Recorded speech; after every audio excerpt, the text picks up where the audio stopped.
Moikka, mä oon Rebekka ja tervetuloa mun kanavalle. Tänään mä kuvaan teille My Dayn mun työpäivästä ja samalla mun synttäreistä. Jippi. Nyt on jo yli puolivälin mun työpäivästä, mutta mä en oo tähän mennessä kerinyt oikein puhua teille mistään, niin saatte kohta nähdä videoita mun päivästä ja vähän voice-overia, että mitä mä oon täällä tehnyt. Kuten yleensä, mä aloitin tänäänkin aamujoogalla, mikä oli sinänsä yllättävää, koska yleensä myöhäisempinä aamuina mä en jaksa tai kerkeä enää sitä tehdä, mutta sain tänäänkin hyvän alun aamulle. Sitten mun toinen hyvä aloitus aamulla oli tää aamupala, mikä herkku, minkä jälkeen mä sitten laitoin mun hiukset aika onnistuneelle nutturalle mun mielestä ainakin. Siinä on toinen osa letitetty ja toinen osa tulee pyöritetty. Ja sitten mä keikistelen ja esittelen mun meikkejä. Toi aamu oli vähän sateinen, siellä satoi vielä kun mä laittauduin, mutta onneksi kun mä lähdin töihin, niin ei enää satanut. Tässä on mun työpäiväoutfit. Mulla on vielä sit hame mukana, et sit jos mä haluan töitten jälkeen vaihtaa johonkin nätimpään. Kun mulla on synttärit tänään, niin mä ajattelin, että voisin vaikkapa käydä syömässä jossain tai... Ja pitäisi käydä kaupungilla. Mun pitää ostaa uusi vapurijohto, jotain muuta kanssa, mutta en muista enää mitä. Ja melkein olen myöhässä töistä, niin pitää kiiruhtaa. Tervetuloa mun My Dayhin. Mä oon tänään 22, hyvää syntymäpäiväämä. Ja joo, vähän huono sää tällä hetkellä, mutta eiköhän se tästä parane. Mulla oli aamulla tossa kuvaukset. Kuvattiin yksi video sisäiseen käyttöön meidän 2 pomoa. Tai niin kuin ei nyt suoraan pomoa mulle, mutta onkohan toinen niistä mun suora pomo? Niin kuin jossain pomo tai joku tämmönen. Ne kuvasi semmosen hauskan videon, 10 questions ja näin. Mä törmäsin oveen, mutta se oli ihan hyvä. Koska kameramies ei ottanut osumaan, joten se oli ihan oikein. Se vaan näkyy siinä videolla, kun se pomo on silleen. Mutta ihan sama. Sitä ei huomaa, ellei niinku tiedä, että mistä se johtuu. Kuten taisin jo sanoa aikaisemmin, mä törmäsin seinään. Ja kaikille muille se näytti ihan todella pahalta törmäyksestä. Mä törmäsin silleen ovekarmiin.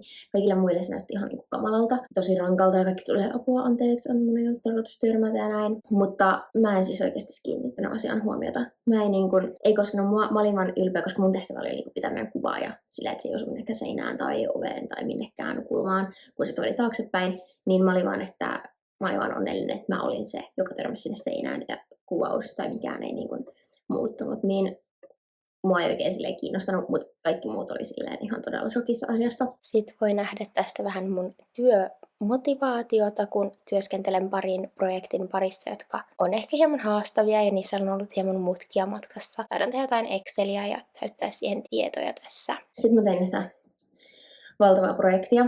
Ja mulla on ihan iske epätoivo sen kanssa. Mä tein niin kuin 1,5 diaa tänään. Ja siinä on joku 40 diaa. Ja se on siis niin vaikeaa hommaa. Niin oikeasti mä en edes tiedä, että mä sitä oikein. Tai silleen, kyllä mä niin tiedän, että mä teen sitä oikein. Mutta mä en tiedä, onko toi tehokkain tapa, miten mä teen sitä projektia. Niin mä oon aika rikki. Mutta mä opin tästä. Ja se on koko ajan vähän helpommin, kun mä niin kuin teen sitä enemmän sitä projektia eteenpäin. Sitten olikin jo aika lähteä syömään meidän kampuksen ravintolaan. Se on perjantaisin aina aika tyhjä ja mä otin tällaisen herkkuannoksen tällä kertaa. Sitten olikin jo aika jatkaa töitä ja mulla oli heti etämiitti mun lempihuoneessa, kun mun työkaveri teki kotoa töitä.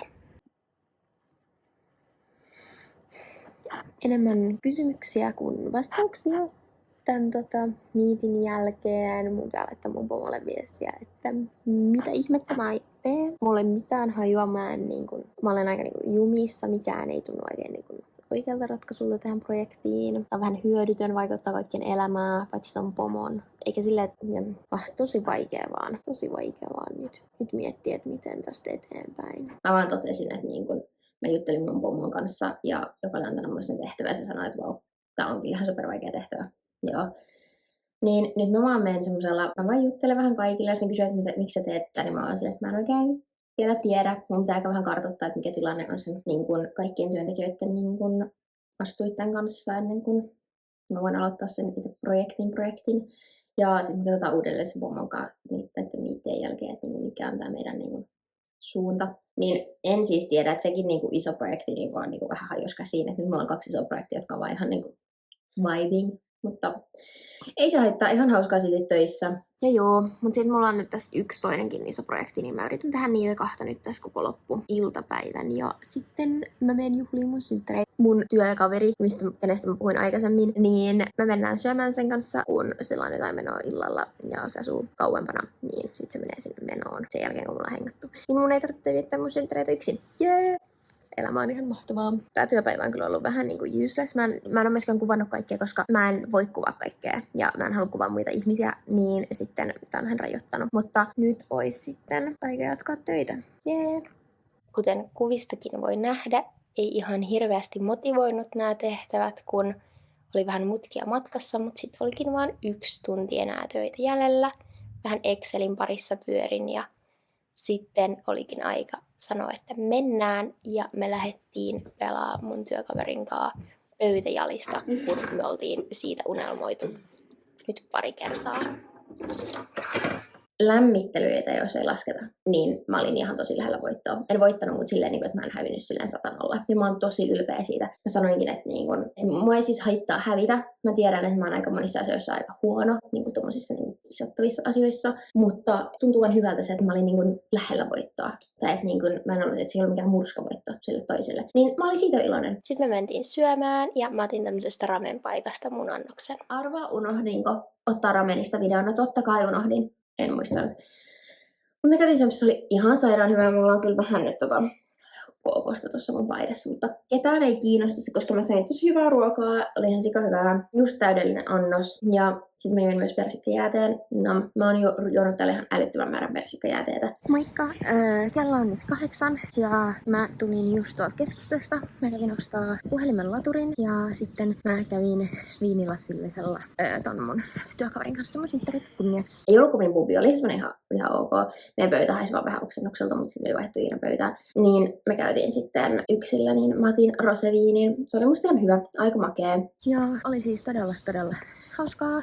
Paljon pääsin jäppäilemään ja oli kyllä tosi ihana. En joutunut olla yksin mun synttäreitä. Olisi ollut ihan fine olla myös yksin. Ei se olisi mun haitannut osaan olla yksin, mutta oli kyllä kiva myös päästä hengailemaan kaverin kanssa. Niin elämä loistaa. Nyt mä kävelen kotiin. Sen jälkeen mä menen suihkuun ja teen iltatyöt ja editoin mun YouTube-videota. Edellistä YouTube-videota, mutta sit nukkumaan. Yes. Sitten tähän loppuu vielä vähän maisemia mun matkalta ja tää niitty on oikeesti musta niin idyllinen aina. Nuttura on edelleen kasassa, mikä on ihme. Sitten mä näytän teille mun asun. Mulla oli tänään mun mustat flare-housut jalassa töissä. Tää oli mun ensimmäinen vaihtoehto. Nyt kun mä vaihoin töitä niin lopuksi vaatteet, että mä voin olla synttärisankarina kivemmissä vaatteissa. Mä olisin mennyt muuten näistä töihin, mutta näyttää siltä, että mä voisin mennä häihin joko morsiamana tai vieraana. Niin sit mä oon laittanut tätä. Nyt ette kyllä näe mua, mutta mulla oli mun silkkihame ja sitten mulla on mun puffy paita. Tosi paljon. Mä oon vähän eri väriset, mutta musta se on ihan söpö kuitenkin. Mut joo, tällainen outfit mulla tänään. Ja nyt mä otan meikit pois ja menen suihkuun.